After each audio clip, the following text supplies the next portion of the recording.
5 minutes? Uh, do we think people are still coming in? It seems like it. I can go check. Yeah, you I'll could be right check. back. That'd be great.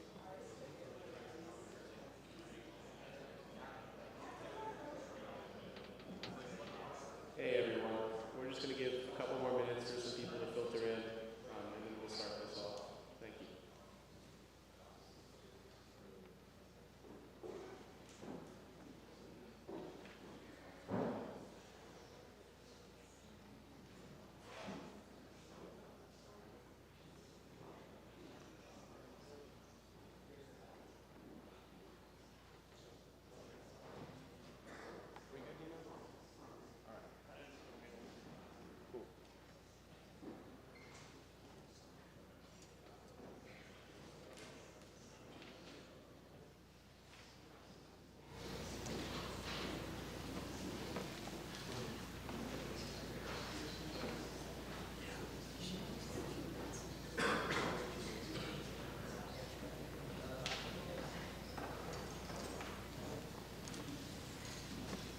We're going to wait until the rest of Gunnar's family gets here, so it might be a second or two, but you can hold tight. Feel free to talk to each other still. I'm not going to silence you. All right.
Hello, everyone.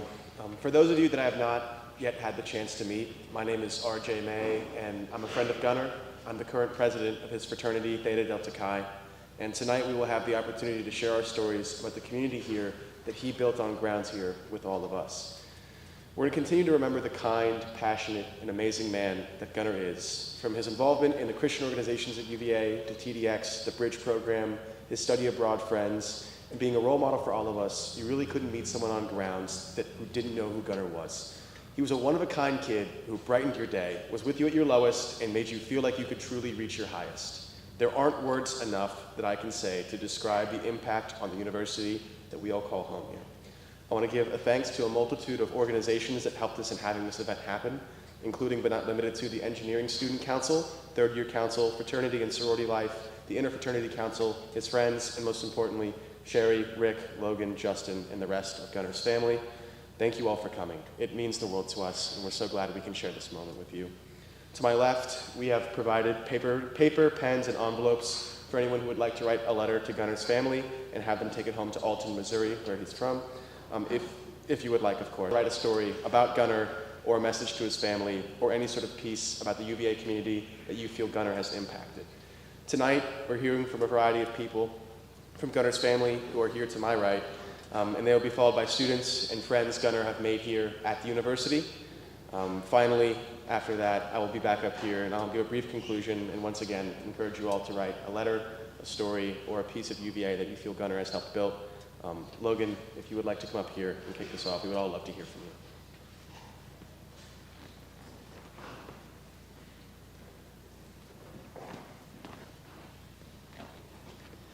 Hi everyone, my name is Gunnar Kennedy. I'm Gunnar's little brother.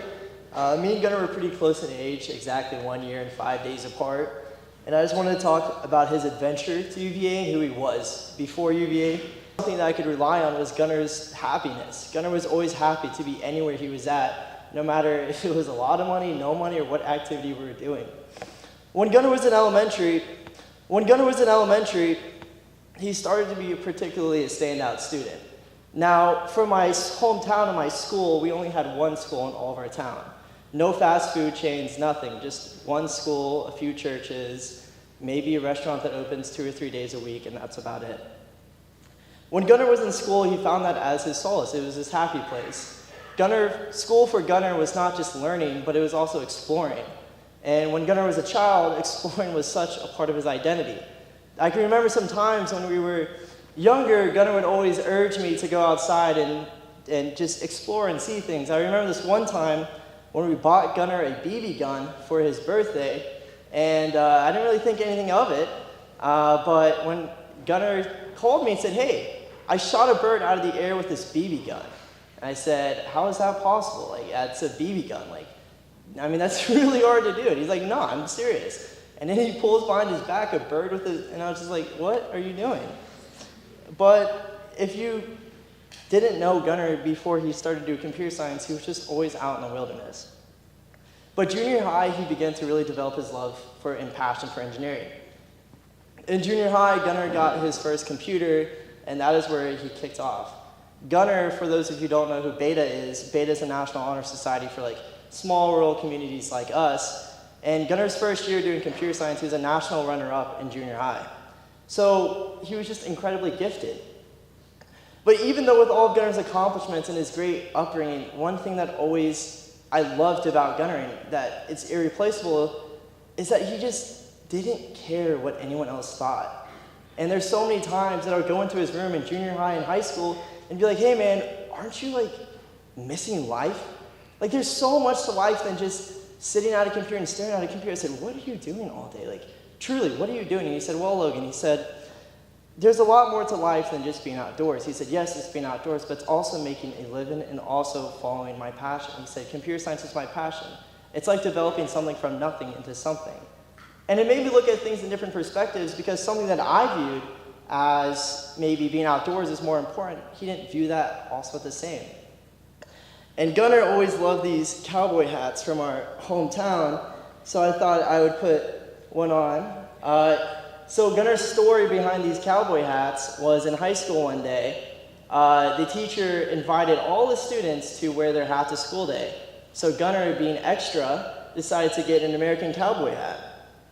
And Gunnar got a few protests from teachers being like, oh, that's outgoing, that's a little too much, maybe a ball cap will do. And Gunnar, instead of wavering or just saying, okay, like I'll take it off, he wore it for the rest of the year and constantly got in trouble for bringing it in his school morning, and that's how his love for cowboy hats began. But I wanted to share this really touch-warming story about who Gunnar was to me. So for those of you who don't know, I go to the University of Miami, and it wouldn't have been possible if Gunnar did not encourage me. So it was my senior year in high school, and I was applying to colleges. I was super discouraged because, for those of you who don't know, Gunnar was one of the first people in my school history to ever attend a top 50 college. One of the first people that I know of. And when I was applying to colleges, I was super discouraged. I was like, there's just no way I could ever live up to his legacy or fill his shoes. So when I was applying to colleges, I applied to Bama, Ole Miss, and just those regular schools that I felt like I could get into. And Gunnar one day comes up to me and said, hey man, do you know what the University of Miami does? And I was like, no, I'm not really sure. And he said, just check it out. And I saw it said a 19% acceptance rate. I was like, no way, like, I'm gonna get rejected on the first wave. And Gunnar said, you're artistic, right? You're creative. He said, I think this school could be good for you. Like, just give it a shot. And I said, no. So what does he do? He calls me back a day later. He says, hey, Logan, so I applied. So I applied to the University of Miami, and I actually went a day over the admissions process. And when I went over a day over the admissions process, I thought it was over. I missed the application window, and I thought that was it. Gunnar FaceTimes me and says, never give up on something even though the chances may be slim. He said, just apply. And I said, no. And he does it again. I guess I didn't change my email password the second time. So he submits my application for me. And when he submitted my application for me, I got accepted. But it would have never been my chance to leave my hometown if it wasn't for Gunnar's pushing me. And I'd like to talk a little bit about Gunnar's accident and just a little bit about that too, that our family would like to share. So I got notified of Gunnar's accident when I was in a lecture at University of Miami. When I got notified, my mom called me and said, hey, Gunnar's missing. And I said, that's strange, like, he goes missing a lot. Like, he turns his phone off or just like goes on random side quests. I thought nothing of it. And he said, no, look. So my mom sent me an email where SLU Madrid, where Gunnar was studying abroad. The email said he didn't make classes, and Gunnar was a super devoted person he would never miss a lecture. So I thought that was strange. I booked the next flight from the University of Miami. I booked the next flight from Miami over to Slovenia, and when I was searching for him for 3 or 4 days with the search and rescue team, I thought all hope was gone, and I said, there's no way we're gonna find him. And we found him because of actually Virginia. The search and rescue team, it was 6,000 feet in the air. The chances of finding Gunnar were 1 in maybe 1 trillion. We had his location, but due to the storm Gunnar was in, there was feet of snow on him, and just there was no way of possibility that we could ever find him.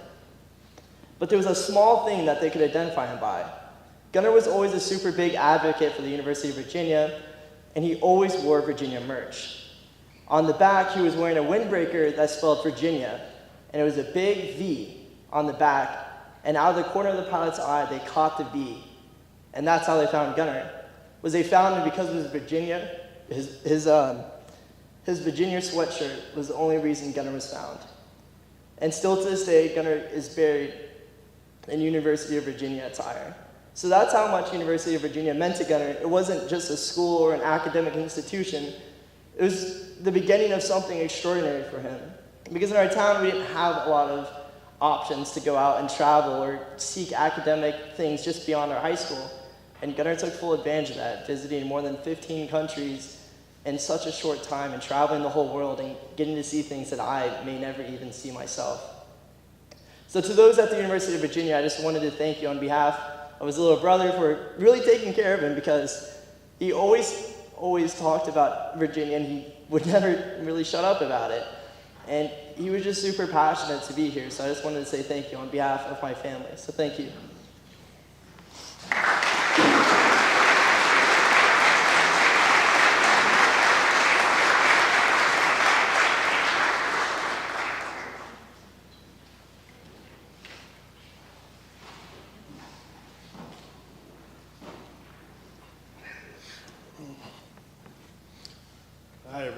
If you don't know me, I'm Rick. Gunnar was my stepson, but you know what? I consider him as son. And if you don't know as well, that was my wife Sherry right there as well. What I wanted to say about Gunnar was, like Logan mentioned, so thankful he was here at UVA. I mean, he loved it here. And when we were coming here, when he got accepted, and we came and we saw the architecture and everything, we're like, wow, this is really a nice place. But you know what? What makes a home is the people that are in that home. I mean, he found the right fraternity to be in, and he just loved it. So I just want to give out a good thanks to all of you for the friends Gunnar had, and the love that you guys have all shown out there. And that's it. Thank you.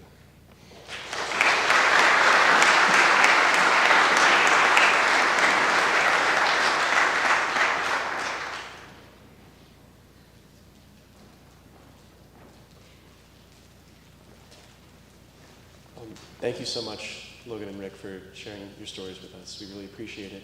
We're going to move forward with our student speakers now. First, we have Lex Beyer. If you come up here, please.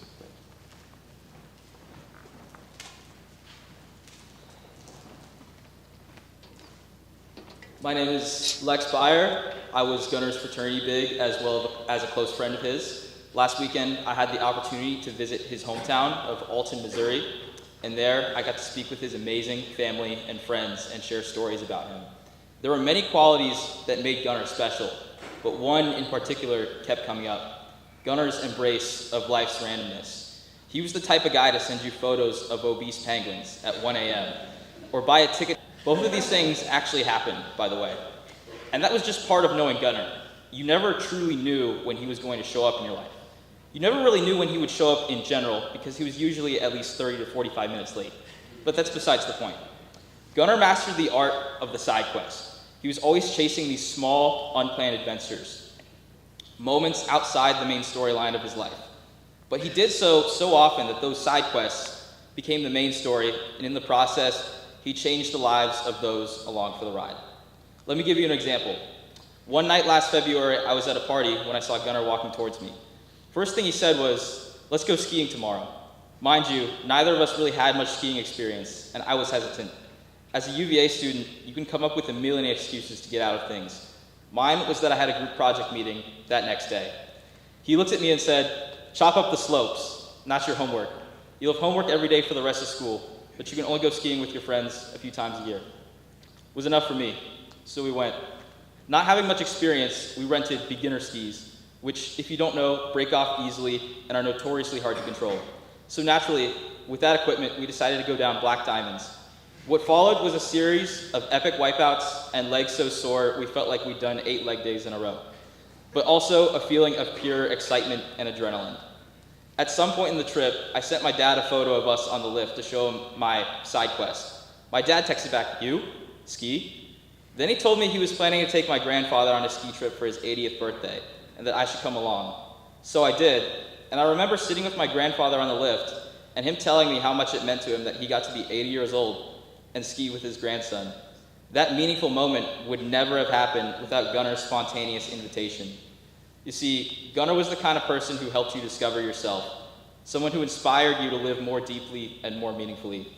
He showed us that there are more ways to spend our time than just studying or partying, that in every day there's a side quest to be discovered.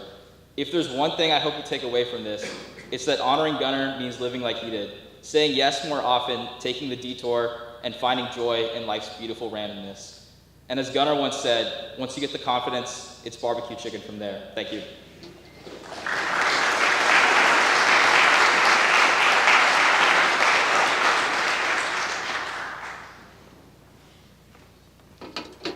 Hey everyone, my name is Dave. I'm one of Gunnar's fraternity brothers, but more than that, I've been lucky to be able to call him a close friend of mine.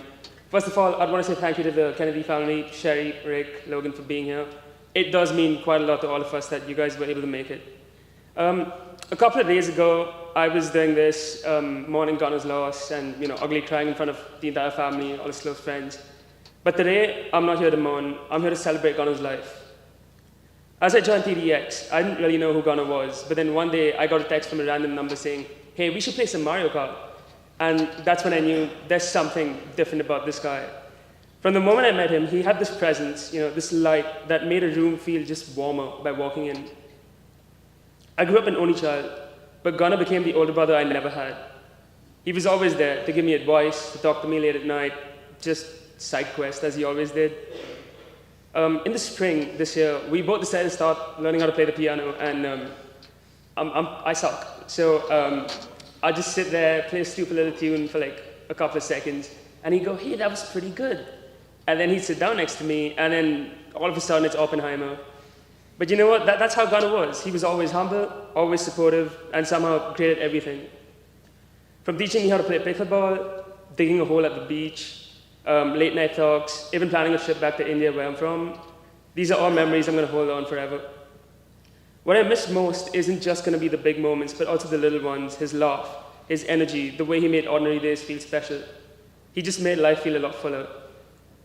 If I could talk to Gunnar one more time, I'd tell him how much he changed my life and how much he meant to every single one of us. Gunnar, rest easy, brother. You're always going to be with us, in the laughter, in the music, and in the little things that remind us of you every single day. I will meet you one day. Thank you.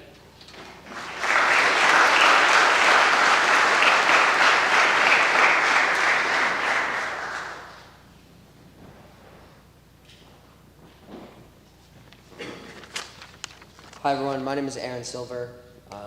I was in Gunnar's pledge class. It's really great to be here with you all today. It's so nice to see the company that we have here tonight. Tonight I'm going to share a couple of short stories, and for those of you who didn't get to make the trip to Missouri, I'll also share a quote that Gunnar told me once and that I live by every day now. When I think about Gunnar, the first thing that comes to mind is how genuinely happy he always was. He was one of those people that just lit up every room that he walked into, and he had this effortless way of making you feel like the most important person in a conversation that you were in with him. And as I've been thinking of memories over the past 3 weeks, a memory that always came to mind was last year during Rush, when TDX went to Topgolf, or Drive Shack, in Richmond with our Rushies.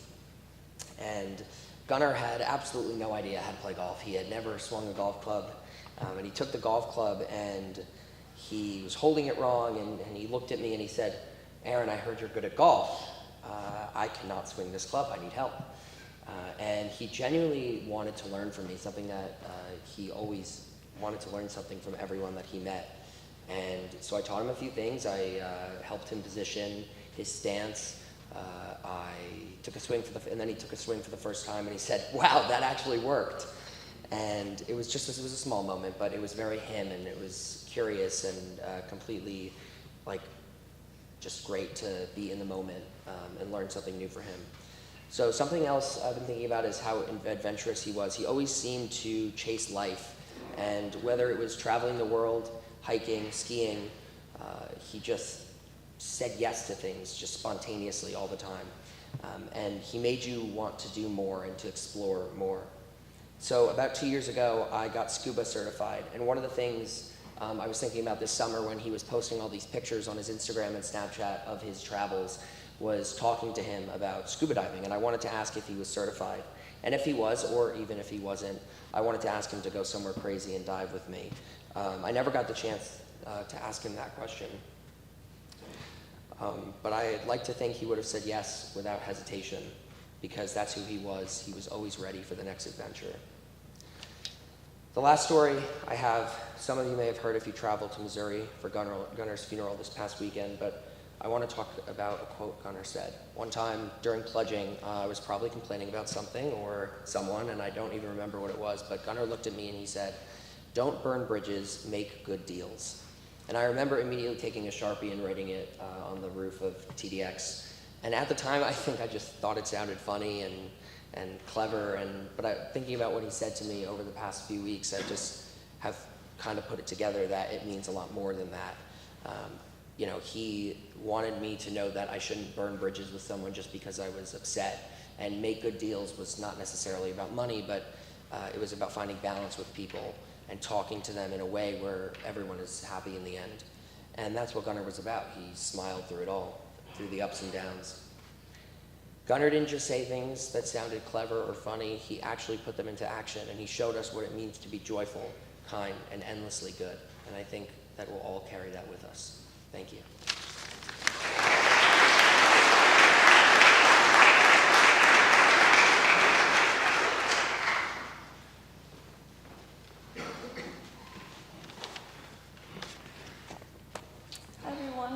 I'm a fourth-year student here at UVA.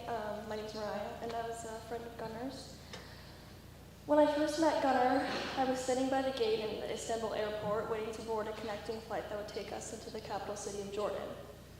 I didn't know anyone on this study abroad trip, but as soon as I saw this kid wearing a UVA baseball cap and puffer jacket, I knew I'd found one of my people. Those 2 weeks in Jordan were some of the best in my life, and I think that others on the trip would agree that Gunnar was the main character.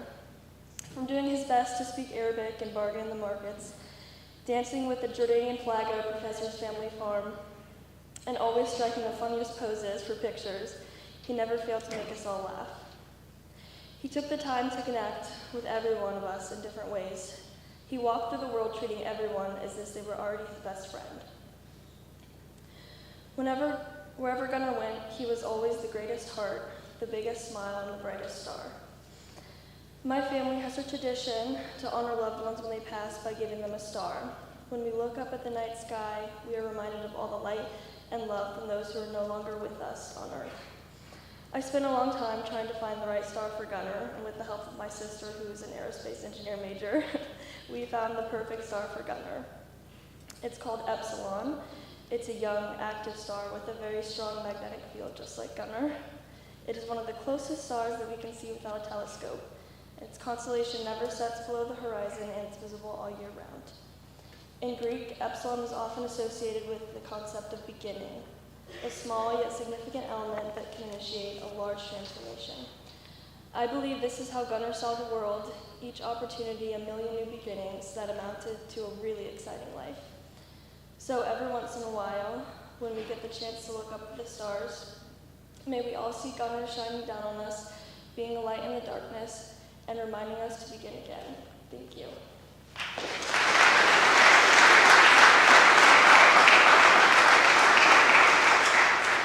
And Dr. Bilal and I are going to read something when he's done.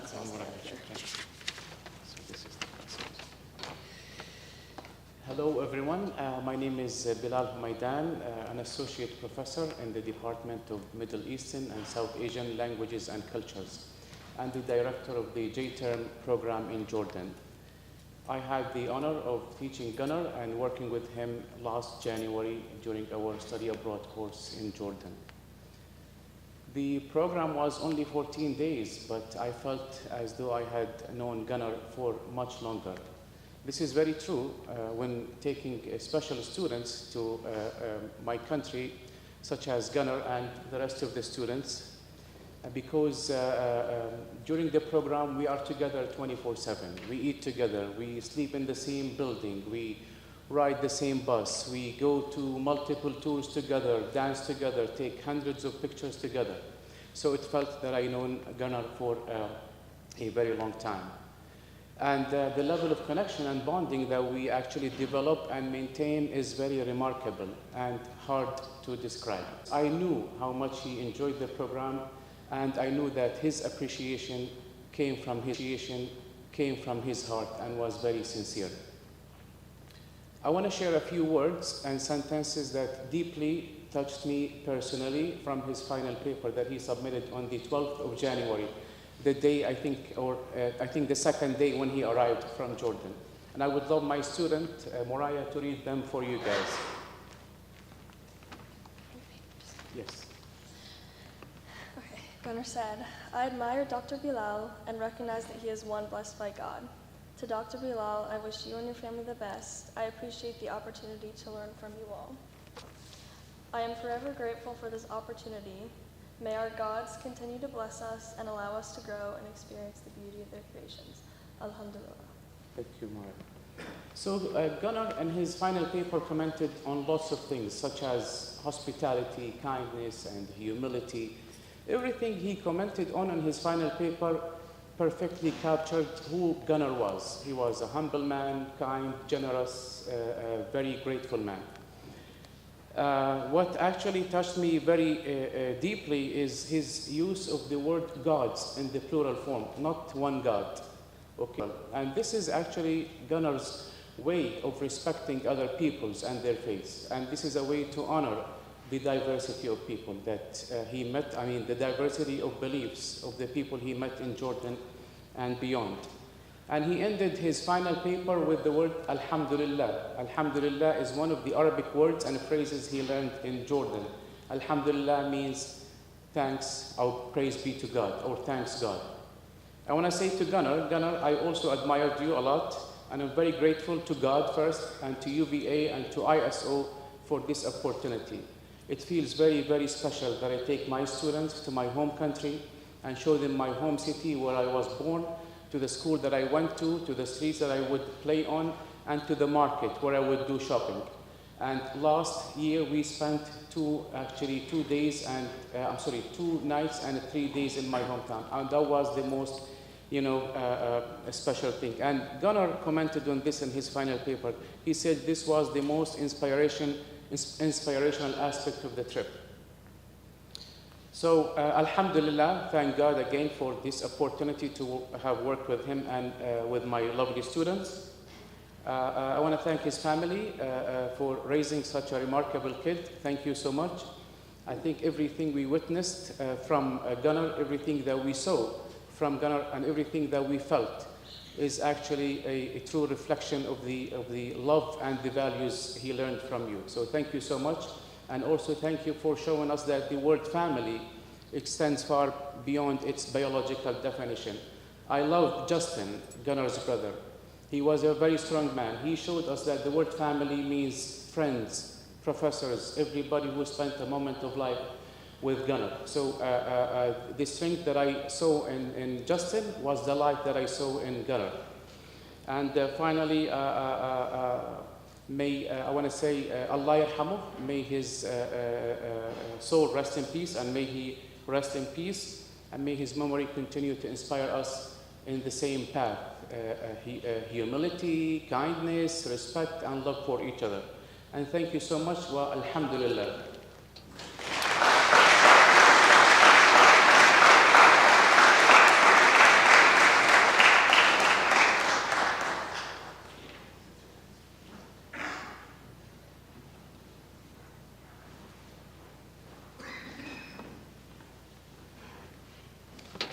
Good evening, everyone.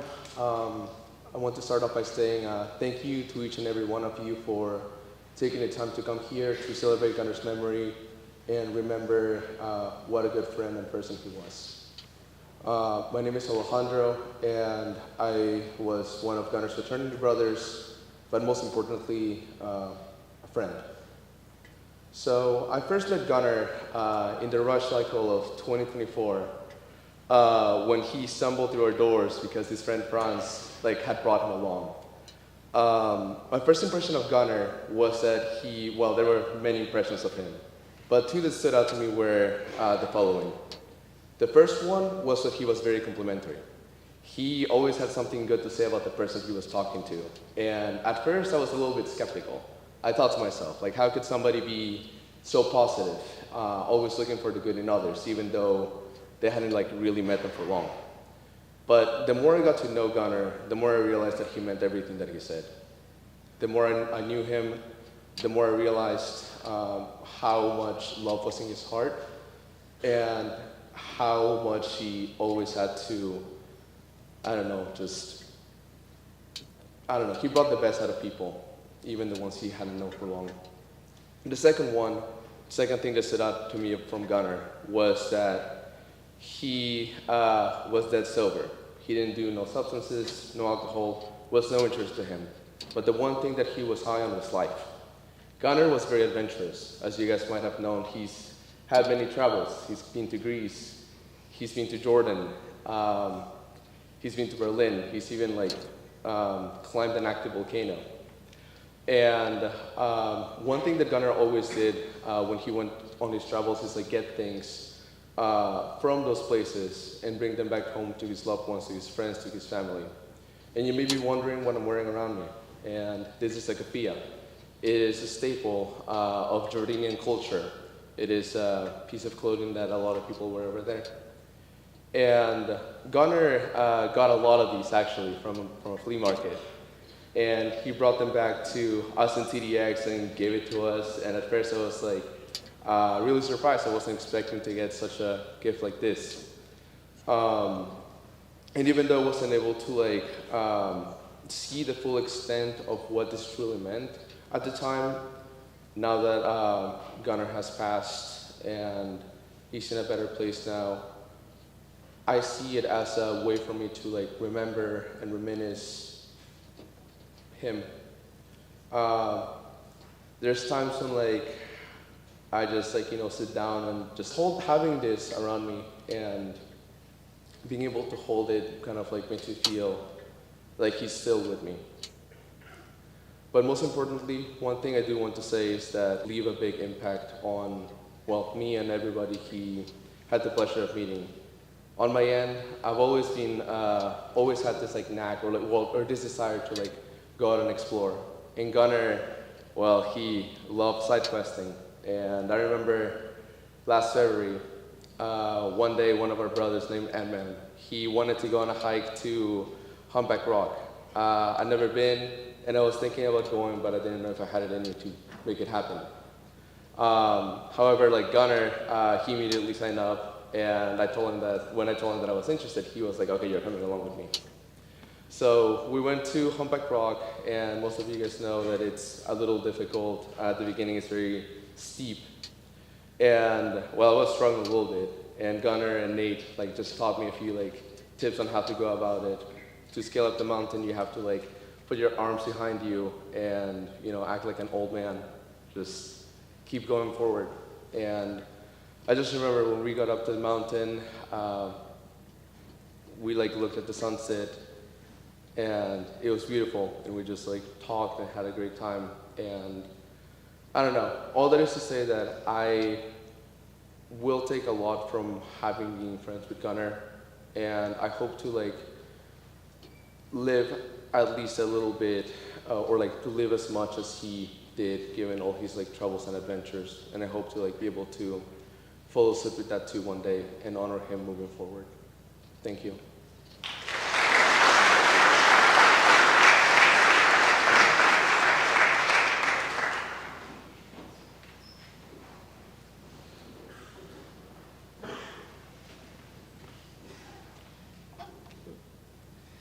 Hey everyone, my name's Dino. I'm a fraternity brother of Gunnar's, but most importantly, I was his friend. I want to talk about Gunnar's timing. I know it seems like an odd topic, but I have a point.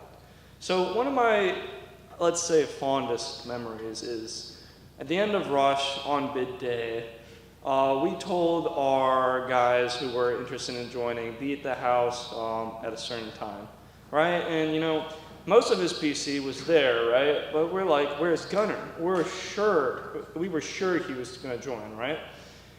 So then we see Gunnar coming down the street 15 minutes later on his electric skateboard, backwards hat on, half dressed, the rest of his clothes in his hands. He's like, shoot guys, my bad, I got carried away, let me change real quick. The dude was 50 minutes late to his own bid day, and I knew from that moment this is gonna be a ride, and I'm pretty sure it's gonna be a good one. But as late as Gunnar always was in his worldly affairs, whether it's meetings, events, or shoot, my bad guys, I got caught up studying, whatever that was, he was always on time when you needed him on a sort of spiritual level or personal level. He was there for you as a friend exactly when you needed it. He was there for you as a fraternity brother exactly when you needed it, as a classmate, the moment you needed it, and so on and so forth. He was always on time, and I'd argue even early. I have a distinct memory of Gunnar.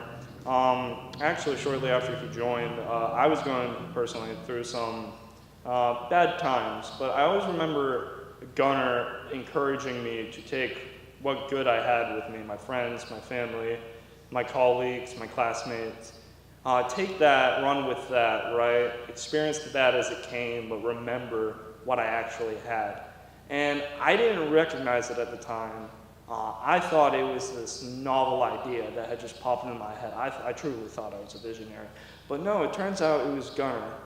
I was so impacted by this kid that I started to emulate his own, the way he conducted himself. I started,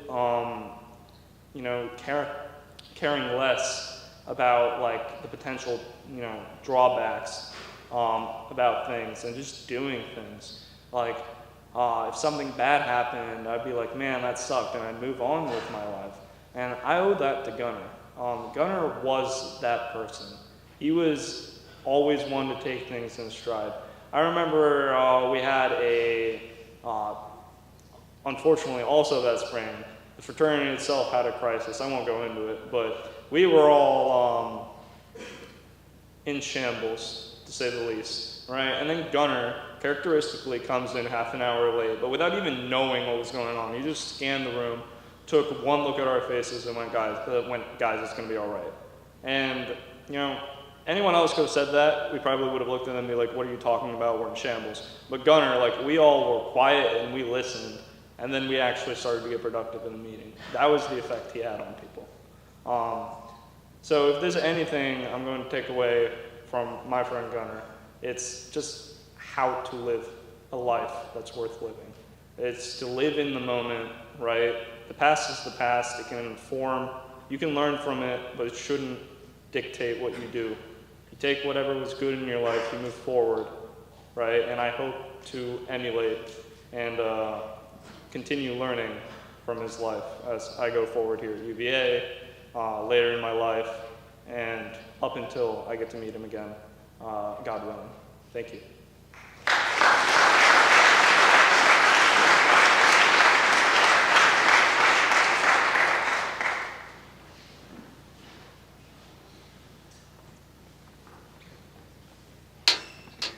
Hello, everybody. It's truly an honor to be able to speak tonight for Gunnar.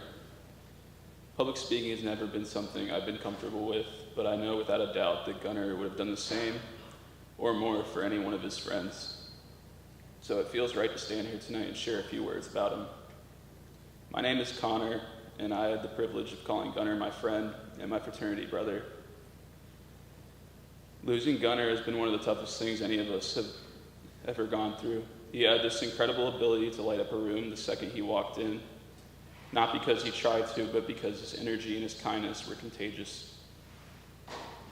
I'll always remember him coming into my room, that big grin on his face, dapping me up, and instantly lifting up my mood. We'd start joking around, catching up on life, which made everything just feel better in the world, and that was Gunnar. He had this gift of making ordinary moments feel special just by being there. My fraternity brothers and I were lucky enough to celebrate his life with his family in Missouri this weekend. And tonight we're honored to welcome them here to the place where Gunnar built so many friendships and memories. It means a lot that they're here with us, and I think it says so much about the kind of person Gunnar was. He always brought people together. One of my last memories with Gunnar was at Beach Week this past May. After a long night of dancing and having fun at the club, we came back to our Airbnb wiped out, and I was ready to go to bed. But Gunnar looked at me and said, "Nah, man, let's go sleep on the beach." And so we did. No plan, no reason. It just sounded like a good idea in the moment. That was Gunnar, always the one to throw out something spontaneous. And somehow it always turned into a memory you'd never forget. Gunnar loved adventure, and he had a spirit that couldn't sit still. Always curious, always ready for the next experience.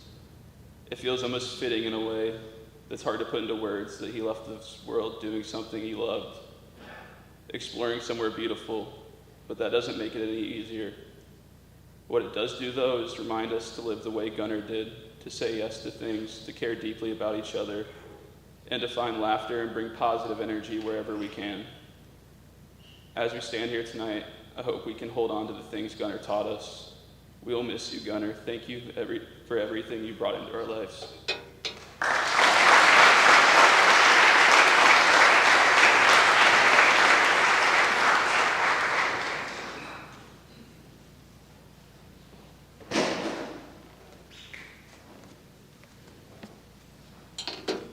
Hello. My name is Griffith. I just want to thank everyone for making it out tonight, and especially to Gunnar's family for being here with all of us tonight. I was very fortunate to call Gunnar not just a fraternity brother of mine, but a friend.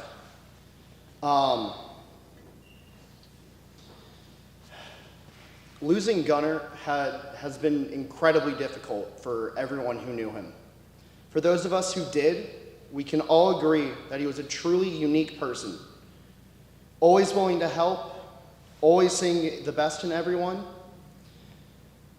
His personality was truly infectious. He could light up even the darkest days. Gunnar inspired everyone around him to work harder, to be better, and to just appreciate life more. From some of the previous speakers, you've heard a bit about how Gunnar was late to everything.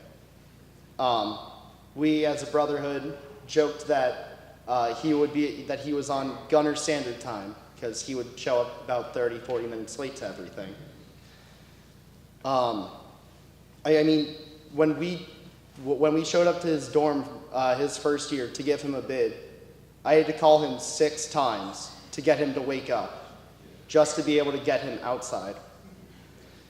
But I want to tell you about the one time that I know of that he was on time.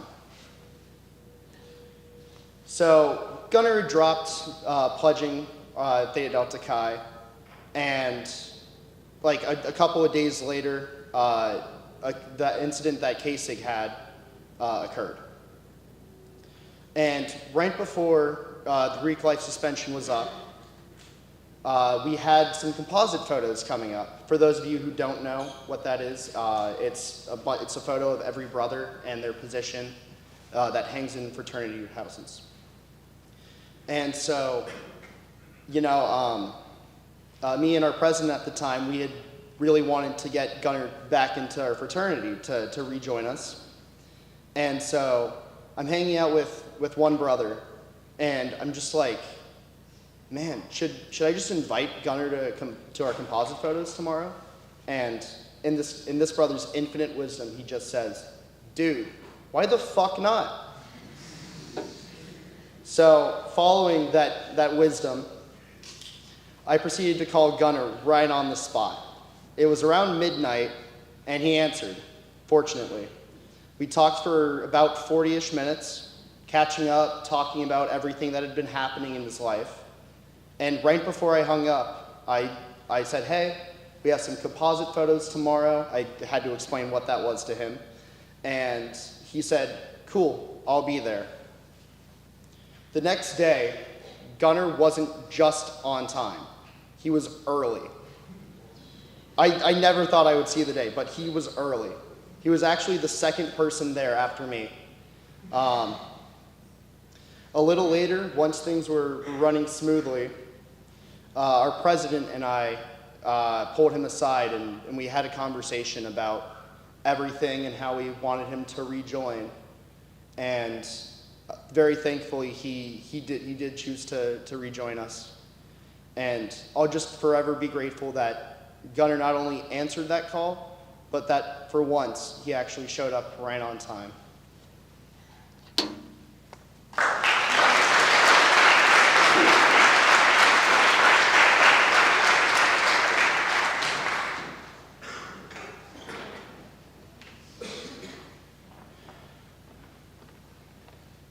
Hi everyone, my name is Bailey. I was a friend of Gunnar. I was in his bridge class and I was a CS major also like him. So one thing I want to start off with is that personally I kind of always saw life as a book that kind of always unfolded in chapters. You never know what was coming next until you turn the page. So I kind of had 2 stories that I personally took note out of the book that I left with Gunnar. The first one being is that Gunnar was always down for a venture with no timing in advance, just on the spot. I remember he was on his way to go to Jordan, and one day randomly during winter break, I get a text saying, hey, 9-hour layover at Dulles, we should meet up. So of course I'm thinking, oh, he's trying to plan in advance. Like, sure, we can come up with the day, we can come up with the time. So I ask him when, and I walk away thinking, oh, it's probably gonna be in the future. I check my phone, and I saw that he said now. So what do? I grab my keys, run out of the house, tell my parents, hey, I'm going to Dulles, see ya. And I drive over and pick him up from the airport. So he says, hey, I'm gonna take you out to dinner, where do you wanna go? So I take him to one of the local malls, because he mentioned he always wanted to kind of see DC, but we're kind of too far out. So I took him to Tyson's. So while we were there, I think I mentioned how I took etiquette classes one time. He's like, show me everything you know. So I was explaining, this fork does this is how to knife. And bro was so into it, but in the wrong way. He was kind of bad, but that's what made it so fun, that he was so determined to try and figure it out. Later on, when the school year started, I ran into him at O Hill, and he pulled me aside, got a plate, got a fork and a knife, and showed me everything I was trying to teach him, saying, I practiced, is this right, is this how you're supposed to do it? Which I was astounded by the fact he remembered that I tried to teach him that, and he went out of his way to take the time to learn what I taught him and to show it to me later. So the big thing with that is he was always adventurous, and if he ever had his mind on something, he was always determined to go out of his way, figure out how it's done, and get it accomplished. Another story I have is that for those of you that remembered, before the whole skateboard, Gunnar had a bike for a little while. And we were out at night, we were going around, we were leaving frats, and then we noticed it was January and it started snowing. So Gunnar at the time had his bike. So I'm thinking, oh, this man's gonna bike home and I have to go walk back to our dorm, because we lived in the same dorm at the time, in the snow. Instead, he decided, like, no, I'm gonna walk with you, and walked all the way back to our dorms with his bike so that I didn't have to walk back alone. He was always considerate like that, always thinking of others before himself, and always willing to give a helping hand, no matter what. A big thing for me is that I don't believe in goodbyes. Goodbyes are permanent, and I believe there is nothing permanent in life. I believe that eventually I'll see him again. I'll see him again when I walk into the Connect, and I see where I challenge him to Twister in the middle of the room. I'll see him at graduation when I walk across the stage and get my degree, and remember all the late night tests, asking him how to do calculus, whether it be triple integrals or derivatives, because I definitely did not study the night before. I'll see him again when I walk past the tennis courts. I remember all the matches we played and all the times he beat me, because I don't think I ever won once. So I believe I will see him again. Thank you.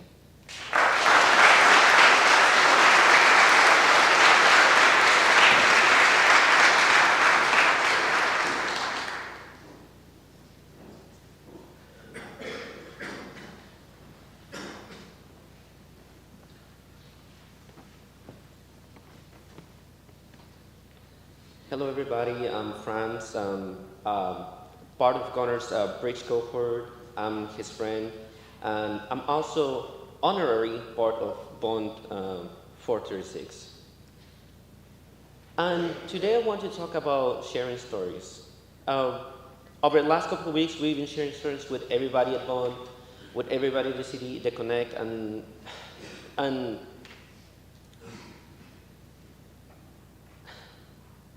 it's just so funny. There's so many stories about Gunnar. How he sent us like cat videos at 3 a.m. in the morning.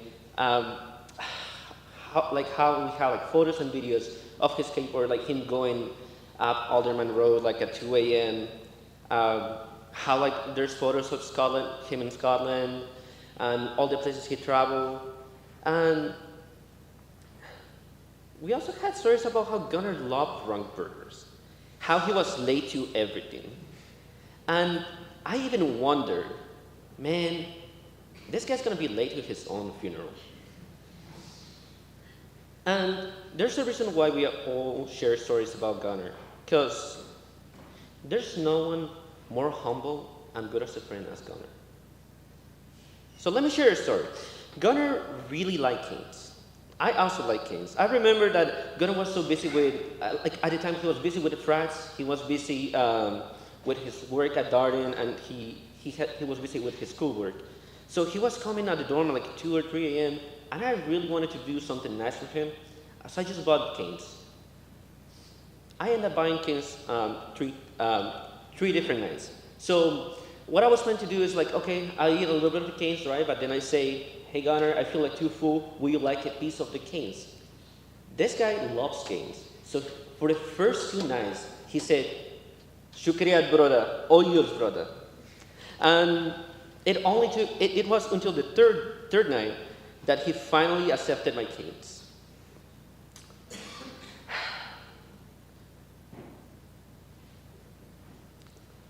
Gunnar, I think it shows like how humble he is, and even in Missouri, we share stories about his life in high school and his life in Missouri. And I remember like stories like, oh, how precisely he went religiously to his church every single time he got a chance. And I think it's very fitting that in the chapel I say this. I don't think in this room, I don't think anybody deserves to go to heaven more than Gunnar did. So I think like I strive to be more like Gunnar. And then my message for you all today is, I want y'all to be more like Gunnar. And we also want to share those memories. I want you to remember the spontaneous, the happy, the adventurous person that Gunnar was, how late he was, and also remember to be a little bit more like him. Then, thank you so much to the family for coming. Charlottesville has been a second home for Gunnar, and I'm honestly so happy that you were able to make it here. Thank you so much.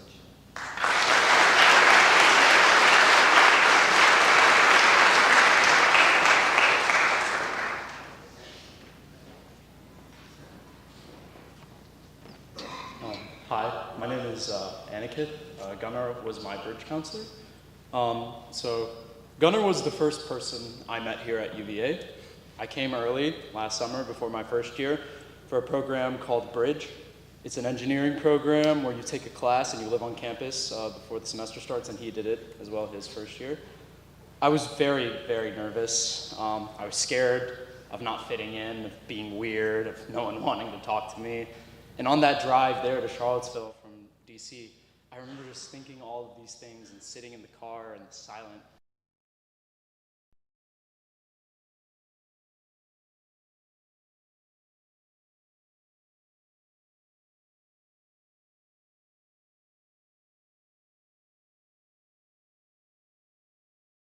He introduced himself to me, my mom. He picked up my suitcase and my overstuffed IKEA bags. He laughed about how much it was and how heavy it was. He carried it up to my room, and he talked to us the entire time about where he was from, this small town in Missouri, and his experience in Bridge, and about everything he was planning on doing at UVA this year from the study abroad and everything.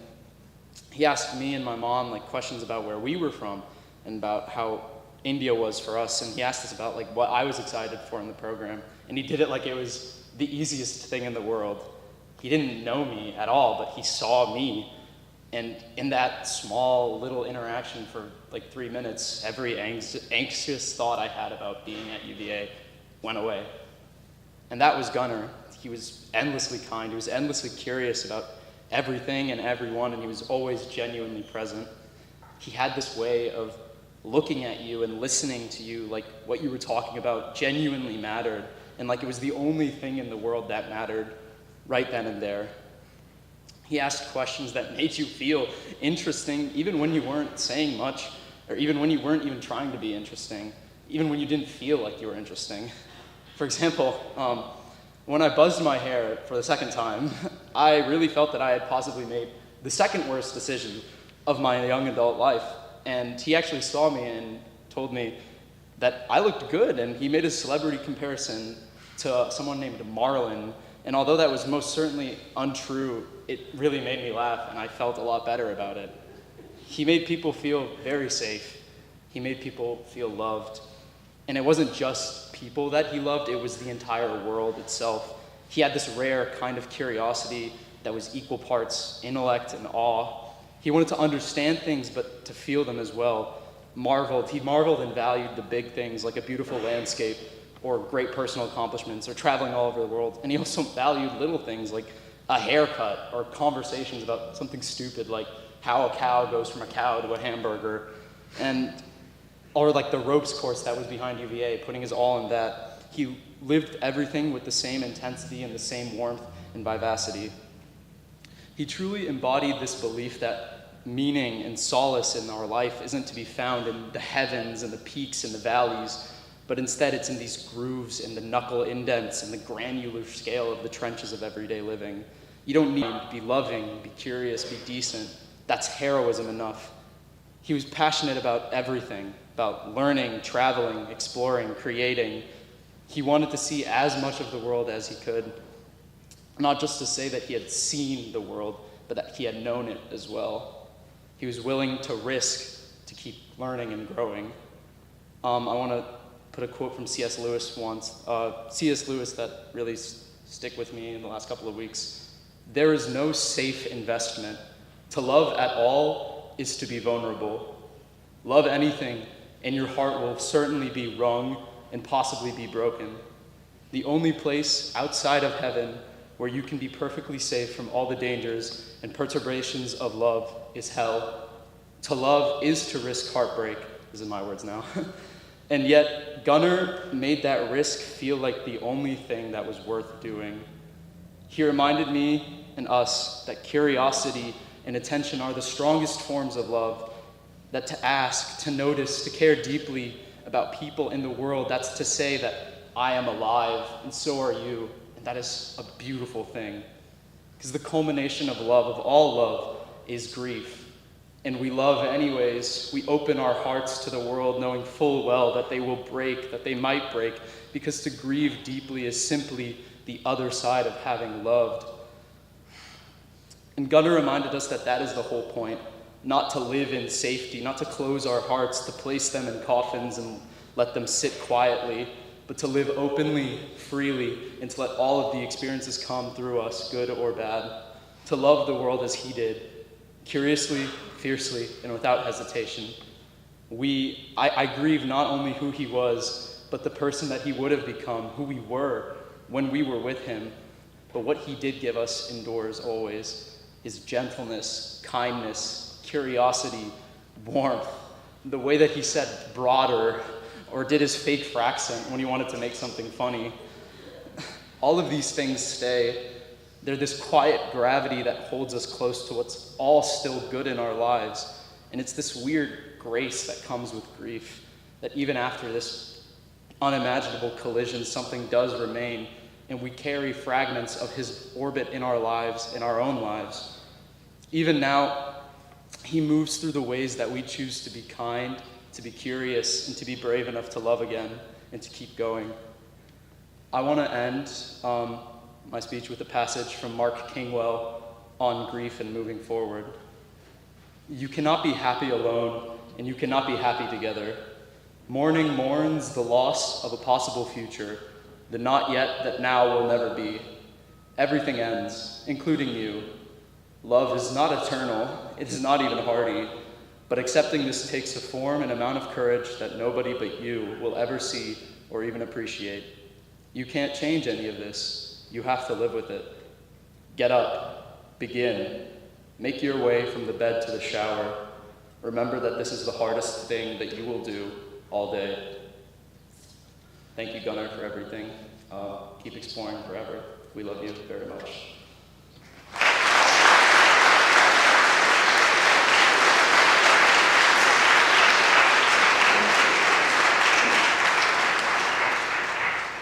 Give a round of applause for all the speakers of the family, please. Thank you. Thank you guys so much. Thank you all once more for showing Gunnar's family and his hometown and those watching on the live stream from Alton, Missouri, once again, how important he was here on grounds and how much he meant to us all. Gunnar was truly a one-of-a-kind man, a one-of-a-kind friend, and a one-of-a-kind son. Once again, we have a box here for letters along with all the supplies you need to make them. If you don't have time tonight, anytime this week, I know you guys are here for a bit, we have a mailbox in our frat house. You can just slide it through the door and we'll make sure it gets to the family. I want to leave you guys with the last conversation that I had the chance to have with Gunnar, and I think it's why we all love him so much. We were standing in front of the house, and I told him, Gunnar, I'm not the person that I want to be. Keep in mind, I literally just had my 22nd birthday on Monday. I'm like a year older than Gunnar. So this was a sort of a weird conversation for me to have, but I got vulnerable with him. I told him that I wasn't the person I wanted to be. And he said, RJ, you aren't who you want to be now, but I can't wait to meet the person you're going to become. When we leave this chapel tonight, we will all know what a great and kind soul we no longer have on grounds. But I want us all to know that as we leave, we are on the path to becoming the person that we all want to be.